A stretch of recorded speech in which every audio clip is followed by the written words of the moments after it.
Connor, Zion, and I sat outside on the lawn together before school, waiting for the first bell to ring. Connor studied the necklace while Zion flipped gently through the fragile sketchbook. Every now and then a brittle piece of paper would flake off and we'd all gasp. Zion finally found the page that had the sketch of the necklace. That's definitely it, he said. Connor held the necklace up. The metal is nearly black, and in the sketch it's light gray. My mom told me that's because it's tarnished silver, I said. Look at the shape of the stone and that little vein running through it. It's definitely the same. But why is it up on the hill? Connor asked, then barked. I shrugged. I have no idea.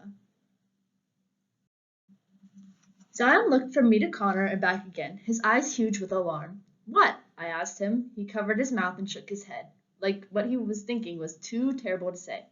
What? I said again. Dead body, Zion whispered. Connor and I looked at each other. I don't know, I said. What other explanation could there be? Said Zion. Someone murdered this necklace-wearing person and buried her body up on the hill. Why else would it be up there? Connor looked at me wide-eyed. Rodeo clown mafia, he said, and snickered. I shook my head at him and tried to remain serious. I spent a lot of time up on that hill, and I've never seen any sign of a grave or anything. It could have happened a long time ago, Zion said. Maybe bushes and cactuses and stuff have grown over it. I've heard a dead body makes good fertilizer. Connor and I laughed. That's so gross, I said. Where could you have possibly heard that? Zion scratched at his chin. I think I read it in a comic book. Oh, then it's definitely true, I said. Zion tore a handful of grass out of the ground and threw it at me. I shook my hair out.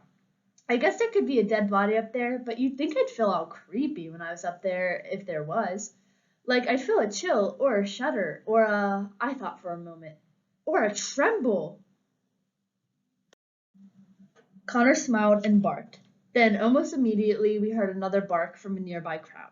Connor's face dropped. I turned and glared at the group of kids standing near us. Several of them were covering their smiles with their hands as they snuck glances at us. I turned back to Connor. You shouldn't put up with that. Connor's shoulders slumped. What am I supposed to do about it? Normally, I would never want to call attention to myself, but there are times when my temper overwhelms my desire to go unnoticed. I stood up and shouted at the group, Whoever's doing that, it's not nice. You should be ashamed of yourself. I sat back down on the ground with a humph. Connor and Zion looked shocked at my behavior. There, I said, that's what you should do.